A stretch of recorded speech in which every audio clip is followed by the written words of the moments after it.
All right. More of the same in that second half. It was a good time. Tennessee didn't blow it. They didn't even come close to blowing it. It was good. Nice to see a nice relaxing game for the Vols, 62-24 over Missouri. Welcome everybody into the A to Z Sports Big Orange Game Day post-game reaction show. I'm Charlie Burris. That's Zach Reagan, and that was an absolute beatdown, as I just mentioned.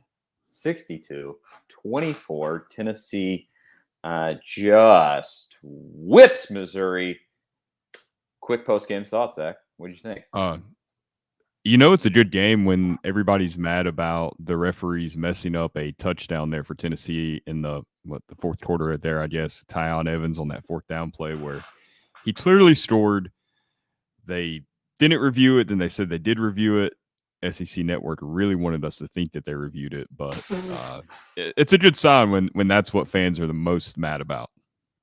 It should have been 5 touchdowns for Tyon Evans, but the SEC refs had to step in. And I'm very glad that that's the stuff we're angry about, and not a bunch of nonsense that leads to Tennessee losing. I mean, that second half was, again, pretty seamless. No real penalties, not even really like negative plays. You were still efficient on offense. You were even efficient on offense with Joe Milton in the game. You scored a touchdown even with him back there. Of course, that was probably against the number twos with Missouri, and you were playing with Tennessee's number twos also. But just all the way around, just comprehensive destruction. And obviously, I mean, we could talk about everything that Tennessee did right in this game, but really what this leads to conversation-wise is what does this mean for Tennessee's future? Is this sustainable? Because does Missouri stink this bad, or did Tennessee kind of turn a corner? Well, I think Missouri's pretty bad. I mean, their run defense is pretty bad. Tennessee rushed for 452 yards, but Tennessee did what they were supposed to do against Missouri. This is what a good team should go do against Missouri. I mean, this is what you would expect Alabama to do against Missouri. I mean, Tennessee gave up 17 points. Their defense, they scored the one touchdown on special teams. So with the way Tennessee's offense plays, you kind of expect your opponents to score a little more than like with Alabama, where maybe they take a little more time off the clock. But this is what a good SEC team does. I feel safe saying Tennessee's a good team. Like, they're a middle of the SEC East team is how I feel about them after seeing this game. They're not there with Georgia and Florida yet, obviously, but they're better than Missouri. They're obviously better than Vanderbilt. I think we'll see next week they're better than South Carolina. I think they're right there with where Kentucky's at right now. We already speculated a lot in the last few weeks, and especially after you gave Florida a nice little run in the first half of that game last week. And then it was just sort of clear that you didn't have the depth to run with them in the second half. But you kind of saw what you're saying there. Tennessee is a near the middle, or maybe even above the fold kind of SEC team, even with as bad as the last few years have been and kind of the downfall of the program. You still have dudes that can take you to beating Missouri, Kentucky, South Carolina. And that, for right now, is good. It's really nice to not be at like a Vandy level where you're just hopeless and writhing around in the absolute depth of the dungeon, and with almost no hope. This is a team that can compete right in the middle of the league. I think that's obvious. I hope that's obvious to everybody, and I hope that we're not wrong, in the long run. I don't think we will be, just judging from today. But that was an exciting game to watch. Keith Vaughn says, "Who are these guys?" Thanks a lot. That makes me feel good.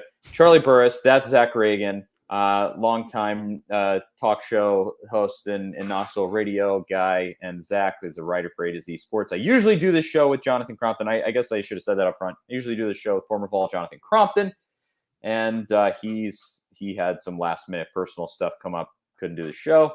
So Zach's admirably filling in. And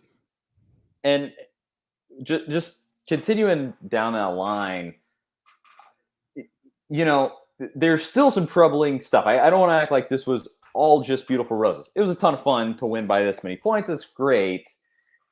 There were a lot of injuries in this game, and the depth is not 100%, great. It's not exactly world-beating depth on this squad. Does that concern you at all going forward, Zach? I mean, I think that's the biggest concern right now for Tennessee. Obviously, that was one of my concerns today, was that the offensive line would just kind of wear down in the second half, and maybe you would see Missouri kind of creep back into this game if Tennessee kind of went 3 and out. Luckily, they were good enough that they didn't really face too many issues there. But moving forward against some of the better teams on the schedule, Ole Miss, Georgia, Alabama coming up, it's hard to see Tennessee beating those teams, even if they can play with them in the second half, like we saw how they did against Florida. It's hard to see them beating those teams right now with this lack of depth, especially the way Tennessee plays. And that's, there's nothing Josh Heupel can do about that. I mean, he hit the portal this year, added some key players. You saw some of those players making plays today, Javonte Payton being one of them.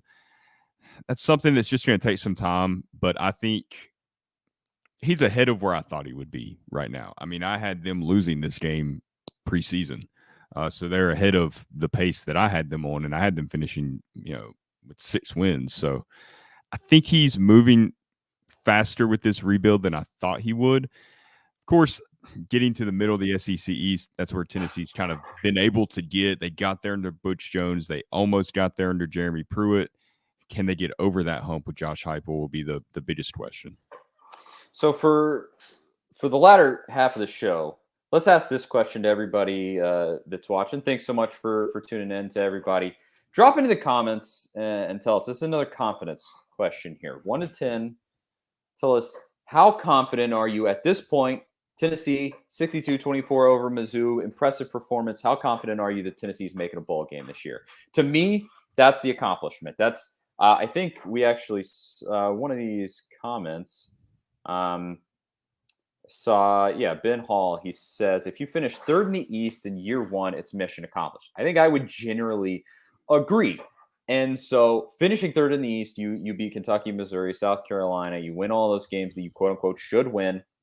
You make a bowl game. How confident is everybody that happens? 1 to 10. We'll talk about that in just a second. And first, I'll say this broadcast is brought to you by all the other content on A2ZSports.com. Got tons of Titans coverage. We do have Titans coverage. Tons of Tennessee coverage with Zach right here. He writes about the Vols all week, every week, and puts up some great stuff. And then we got the Big Orange podcast with myself and Zach. That's the show that we usually do together. And that drops every Monday on the A2Z Sports Podcast Network feed, Apple, Spotify. Go check it out. And then there is Titans coverage. There is Predators coverage on A2ZSports.com. It's all there for you. The best coverage of all sports in the state of Tennessee on the internet, in my humble opinion. And let's go on to talk about what is everybody's confidence level at Tennessee can go at least 6-6, make a bowl game. Evan White says 8 out of 10. Eric Andrew 10. Bradley 7. Carrie says 8. Brian 6. Samantha 8. Billy 9. So pretty confident, and I think I am in that camp. And my preseason prediction was 7 wins. And that game, if that's the football you play this year, that's a 7-win team to me. Oh, absolutely. I think Brian here has a good point here, kind of what you were talking about. Injuries is the only thing. The lack of depth, if that hits Tennessee, that's the only thing that's really going to slow this team down. I think moving forward, South Carolina has to be viewed as a win. And I've seen several people mention it here today, and it's kind of something I completely forgot about, is Tennessee was the underdog today. Missouri was favored. I mean, they weren't expected to win this game at all. So I think you should beat South Carolina, at least Kentucky. To me, the biggest game left on the schedule this year. It's an away game. Kentucky's pretty good, but Tennessee, they're going to match up talent-wise. If Tennessee plays offense like they did today, I think they'll be fine. But I think that's probably the biggest game left on Tennessee's schedule. If you look at Ole Miss as a loss, Alabama's a loss. Not saying Tennessee won't compete in those games, but you kind of expect those games to be losses. I'm interested to see Ole Miss today against Alabama. Lots and lots of hype around that team. And playing Alabama is not a great gauge for where your team is at, but just that game is on the horizon for Tennessee in the next few weeks. And I hope that I get a feeling watching them today against real competition that Tennessee can hang with them, especially since that game is in Neyland.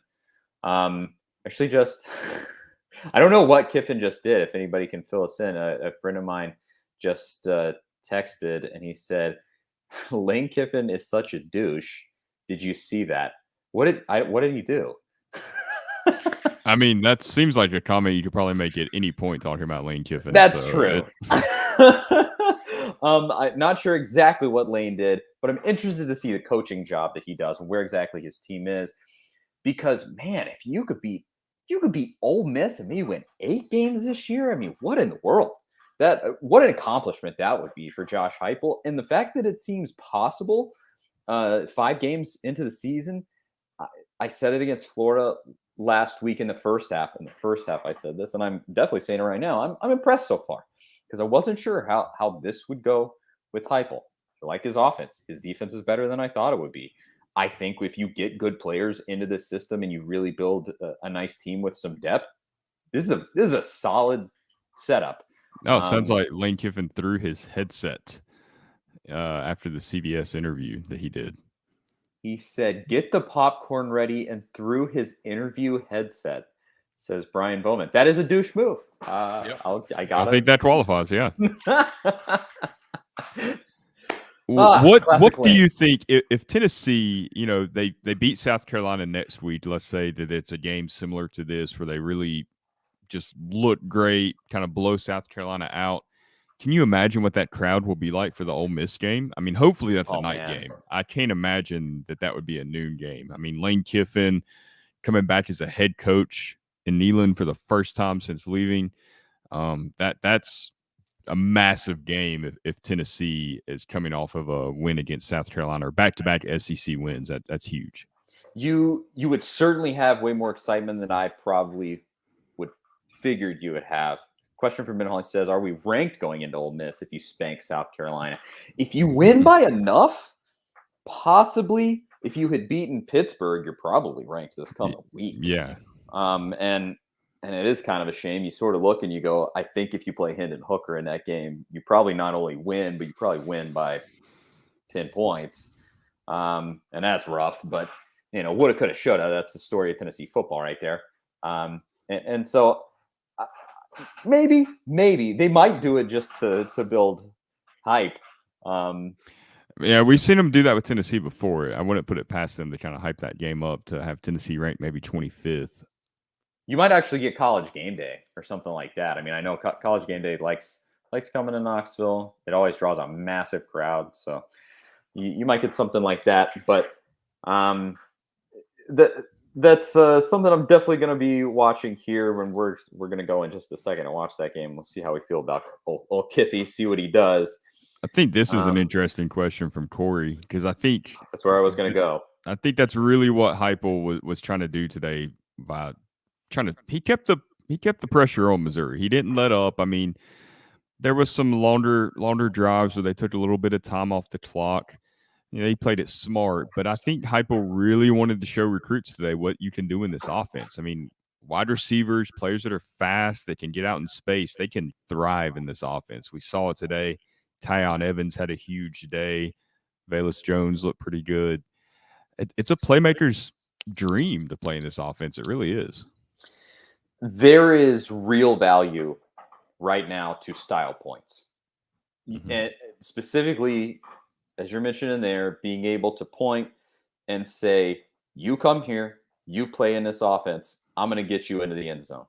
You're going to be a star on this team. Look how many of my guys are scoring touchdowns. Tyon Evans comes here from JUCO. The dude looks like a dog. And, Jabari Small is probably right now looking better than I would say he should. He's an undersized back, and they're really making that offense look great.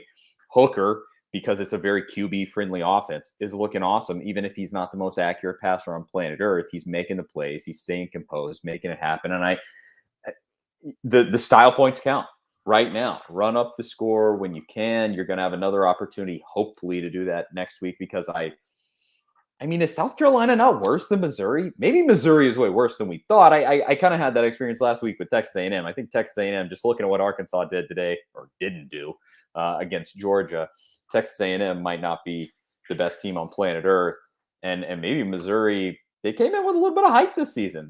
People were sort of like, "Whoa, Drinkwitz has a lot of confidence. Look at this. Maybe they'll blah blah blah blah blah." And then they're just really screwing the pooch. So you could kind of talk around hypothetical situations all day like that, but the way that things are shaking out, it's nice that it's actually seemingly positive for Tennessee. It's more positive than I thought it would be. Yeah, Jimmy brings up a good point here. You did have a walk-on score touchdown at the end of this game today, Marcus Pierce. That is a sign to recruits that you're going to get some quick playing time here. I mean, Tennessee doesn't need 5-star guys. I mean, they do need 5-star guys, but that's not what they need to get this program kind of back. I mean, look at what Heupel's doing with the thin roster he has right now. Just imagine if he signs some top 15, top 20 classes and gets those guys to stay and then kind of build from there. It's kind of like what Dabo Swinney did at Clemson, where it was just kind of slow build up to being an elite team. I'm not saying that's where Tennessee's going to end up, but that's kind of the path you can see them taking. Yeah, it's possible. If nothing else, Evan White says, I think Missouri is worse than South Carolina. Definitely may be the case. I guess we'll see next week. But this setup does play into your hands. I mean, you have South Carolina at home. That's exciting. That's good because I think you already built hype with this game. You're going to sell more tickets than you thought you were going to sell for that South Carolina game, and that's good for Danny White. Congratulations there. And so, yeah, I mean, if you can beat up on South Carolina like you did on Missouri, maybe not. I doubt it'll be this good if you do. But, if you can beat them 10 points, something like that, like show that you're clearly better. Don't have to come from behind and barely squeak out a win or anything like that. Show that you're clearly better. Show that you are that team that if you beat Kentucky, you're definitely already going to be the third best team in the SEC East. That's what I want to see from Tennessee this season. And it seems like a lot of people have confidence that Tennessee is going to be like that from the comments. I don't know that I'm overly confident that that's going to be the case, but if you can get as close to that upper echelon as you can this season in year one, I think that bodes well for the future. You know what gave me the most the thing I saw today that really gives me confidence moving forward more than the final score was just watching Tennessee's players. And specifically, one instance in the first quarter, Velus Jones kind of picked up 10 yards, fell out of bounds. He's having trouble getting up, and he's running as fast as he can to get back to the line of scrimmage and get lined up. This offense, that's the only way it can operate is if everybody's running to the ball, throwing the ball to the right field judge, and everything's kind of moving in the same direction. It just shows how bought in these players are to what Heupel is preaching and what he's teaching. You saw so much confusion under Jeremy Pruitt. And this team, they made mistakes. They're getting better. Obviously, today you only had 2 penalties compared to where they were a week ago.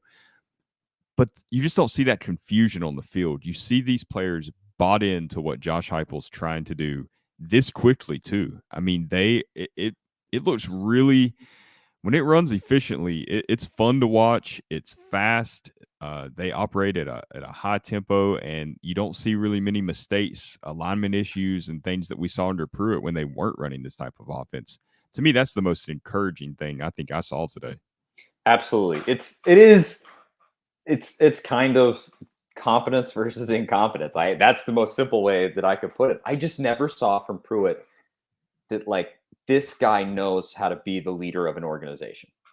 He just didn't. He had no idea what he was doing. Even 3 years in, it just didn't seem like he could get it together. And Heupel looks like a guy who's been there, and that's great. And I'm glad. To Danny White's credit, he got a guy that had D1 experience, and it shows.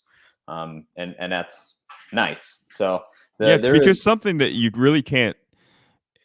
People don't probably think about it this way, but coaching a blowout win can be difficult at times. How do you approach this lead? How do you approach the second half? Do you keep the gas on? Do you take players out? How do you manage that? And Heupel's done it many times before, so it's not like it was uncharted territory for him today. Yeah, and so far so good. I can only work with the evidence that I have, and Yeah, sure. I like what I've seen. I like Brian Bowman in the comments. He's keeping us updated. He says false start on Ole Miss and a holding penalty backing them up. So we're getting live updates. I like it. Let's talk about this, and this can kind of be the conclusion of the show here. I know you got to run. Zach got kids' duties to tend to. South Carolina game. What's happening? So I'll say it this way: we won't give a score prediction. We'll just talk about how we feel on this show, and then go listen to the Big Orange podcast on Monday, and we'll give our exact score prediction. Got to keep the good folks coming back. I got a shameless self promotion. What can I do? It is my job here. So, how are you feeling about the South Carolina game after this beatdown? I mean, I felt like it was going to be a win before this game. This just really gives me more confidence that it will be a win.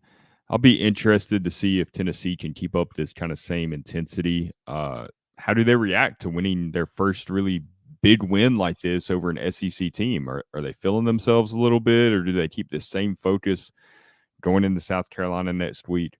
I think it'll tell a lot about Josh Heupel as a head coach, what kind of performance we get from the Vols next week. It'll say a lot about him. I think there'll be a little bit of a regression to the mean. I mean, it's so hard to just play flawless, excellent football quarter over quarter over quarter like that, just games in a row. I think you'll probably see a few more penalties, a little bit of some things like that. You probably won't see 8 yards per rush again. Yeah, I mean, there was some stuff in this game that I think will end up being a little bit of an anomaly where you just everything clicked at the right time, all in one game, all at once. But I think that even a little bit of a regression to the mean is good enough to beat South Carolina to me. I mean, I just haven't seen anything to show me anything. How do you feel if Ben's comments correct? If they beat South Carolina by 15, how does that make you feel? I think that makes me go, you're going to be competitive with Ole Miss. It makes me go, I'm very interested to see if you can score points against Georgia, because nobody can. And can Heupel find a way to do that if you pretty easily dispose of South Carolina? Because that would be a feat. Ole Miss turnover on downs. Live updates over here. Why do I even need to watch the game? We'll just do this all day and just get live updates. But it just would continue the good feelings on my part. I would say that much. If you can just handle your business, because I certainly did have a feeling before this season, I think we talked about it on our show, that this system has the potential to win some games you didn't think that you were going to win, because you can score quickly and you kind of have a little bit of a different element than a lot of teams. But it could also, when it falls flat, go badly and you lose some games you shouldn't lose. And hopefully that doesn't happen. And I'll be, if Heupel can minimize that second one as much as possible, I'll be impressed. And I think this, I don't want to say it feels like a trap game, but maybe Tennessee comes in a little high on their own fumes and just really feeling themselves after beating the snot out of Missouri. And I could see just a little weirdness in that one. But if there's not, if you just really take care of business, I'm all the more impressed. Like I said, they're not going to rush for the same amount of yards, but maybe we see Hendon Hooker try to air it out a little more.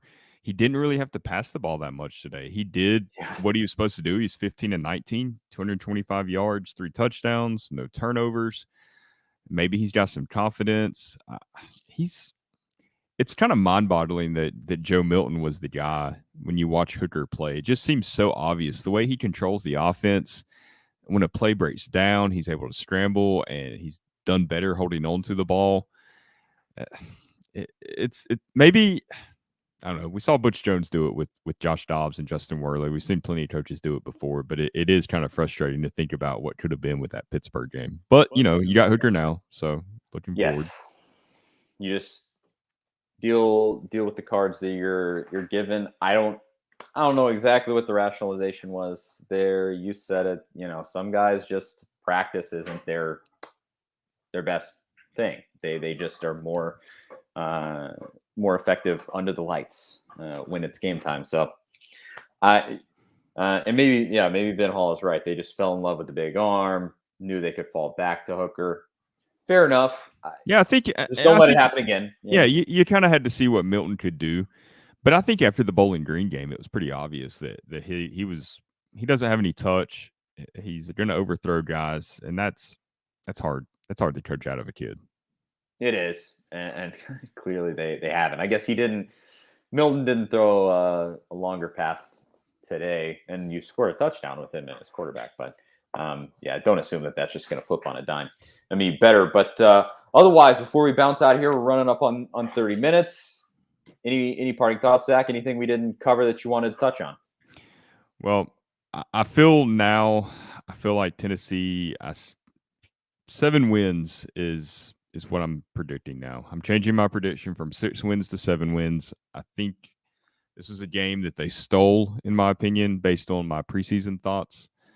I think they're going to lose to Ole Miss, Bama, Georgia. Like I said, they're going to kill Vanderbilt. They're going to beat South Carolina, and that Kentucky game, it looms large. But I think if this is the Tennessee team we get in November, if the offense, if they can stay healthy, I think they can roll over Kentucky. That would be great.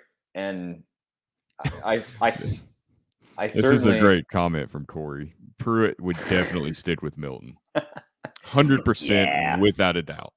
I mean, he does. He had a bit of he was a more mobile JG. It's kind of seemed like no. I don't know. That's pretty insulting to Milton. I don't know that I meant that. But that, man, it would be so exciting if the fact that we have this feeling at this point in the season that we really feel like 7 wins is a possibility. Missouri gave Kentucky a great game, and you just destroyed Missouri. So I don't know exactly what you want to take away from that. The transitive property doesn't hold up a lot of the time. You got to beat Kentucky. You don't get a win just by beating somebody that almost beat them. But I have hope, and as of right now, that's a good thing. So I think that will do it. Thanks to everybody for watching. Thanks so much to all the comments and for everybody giving us live updates on the Bama game. Sounds like it's not going so hot for Ole Miss. Sad day for old Kiffy. I hate it for him. That's tough, but. That's it for us. I'm Charlie Burris. That's Zach Reagan at Charlie_Burris on Twitter. You're at Zach TNT at A to Z Sports and A to Z Sports.com for everything that Zach writes and everything actually that I write. I started writing stuff. And you can read it all over there, A to Z Sports.com, and the Big Orange podcast on Monday to hear me and Zach's exact score predictions, our full on breakdown of the South Carolina game, and more nonsense just like this. A to Z Sports Podcast Network feed, Big Orange Podcast. Got to get the whole spiel out there. That's it. Thanks to everybody for watching, and we'll talk to y'all next week. See you guys.